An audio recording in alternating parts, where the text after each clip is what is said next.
நிலத்தில் திராவிடம் திராவிடம் என்கிற கோட்பாடு என்ற ஒரு தத்துவ நிலைப்பாடு சித்தாந்தம் ஏன் வருகிறது? முதலில் இந்த திராவிடம் என்கிற சொல் அது எங்கிருந்து வருகிறது? அது எந்த மொழி சொல்? இதை எல்லாரும் பிள்ளைகள் கவனத்தில் எடுத்து, இந்த சொல்லே சமஸ்கிருத சொல். சமஸ்கிருதம் என்பது பிராமணர்களுடைய தாய்மொழி. அவர்களுடைய மொழியில் இருக்கிற ஒரு சொல்லை எடுத்து அவர்களையே எதிர்ப்போம், அவர்களுக்கு எதிரானது என்று கற்பிப்பது எவ்வளவு பெரிய வேடிக்கையானது என்பதை அறிவி சமூகம் புரிந்து கொள்ள வேண்டும். இந்த திராவிடம் என்கிற சொல்லையே கால்டுவெல் போப் மனுஸ்மிருதியில் இருந்துதான் எடுத்தேன் என்று சொல்கிறார். உங்களுக்கு தெரியும் மனுஸ்மிருதி யாரோட நூல் என்று. ஆரியம் திராவிடம் இரண்டு சொல்லுமே ஐரோப்பியர்கள் இந்த நிலத்தில் பயன்படுத்தியது.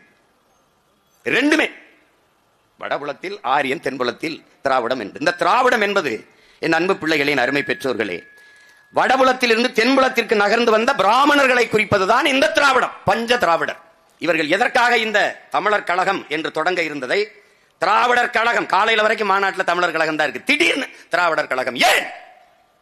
அருகில் இருந்த சிபி சிற்றரசு போன்ற பெரிய பெரிய தலைவர்கள், ஐயா இது தமிழர் கழகம் என்று இருந்தால் நீங்கள் தலைமை ஏற்க முடியாது. யார்கிட்ட? ஐயா ஈவேரா இடத்துல. அதனால அதை திராவிடர் கழகம் என்று மாற்றுகிறார்கள். நமது சின்னம் விவசாயி. ஓட்டு பாருங்க ஓட்ட, அப்புறம் பாருங்க நாட்டை.